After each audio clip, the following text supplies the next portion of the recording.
the lost empire of Africa. There is this small country in Africa that has so much history, that have done so much for West Africa and Africa as a whole, that the history is lost or is laid buried in books and nobody is talking about it. It has not gotten the media hype that Greece is having, the UK, the America and the rest, even Egypt are having in Africa. And this country is Sierra Leone. How I wish that the Sierra Leoneans themselves would be so proud of their country, of their rich heritage, of what they have done, not just for themselves, but for the entire West Africa and Africa as a whole, because they shipped Western civilization, they shipped education, they shipped financial institutions, they shipped love, they shipped what had you to other countries. They did a lot for the entire Africa, and they did not do so by expecting anything for this African country, but they did so just with the love of their fellow Africans, and that is what they have done. But I guess what? So lie the history in books, buried, rotten, that Sierra Leoneans themselves would question when you get to talk about this rich history of their country, that they will be like, are you sure? Do you know what Sierra Leone had done? Sierra Leone was the Athens of Africa. When we say Athens, we are talking of the Greek civilization. They referred to Sierra Leone as the Athens of West Africa.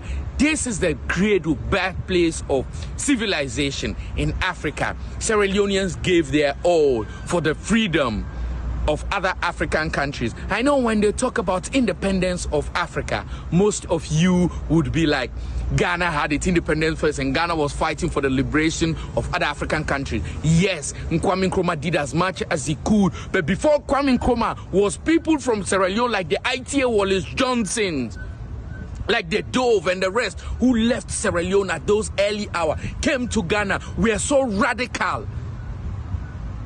Like the J.B. Dankwa's wife, Miss Dove, who was radical in her approach, that they started this media and radical approach to the white colonies, to the colonial master, and challenged them, because the Sierra Leonean had lived hard overseas. They've seen everything they were supposed to see. Just like how people talked about the First World War, how it opened Africans' eyes. Those who went to fight the First World War, what they saw there made them feel lower of the white. So also are the Sierra Leoneans who started the fight for the emancipation of the entire Africa. They came to Ghana, established institutions like the press. Ghana had no press.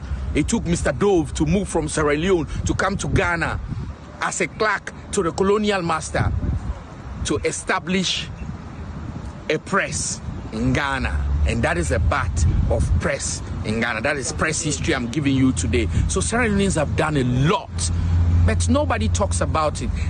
It's like what one time professor of the University of Ghana said, that this history of Sierra Leone, what they have done for Ghana, for Nigeria, for the Gambia and the rest of the entire Africa, would be forgotten by the new generation.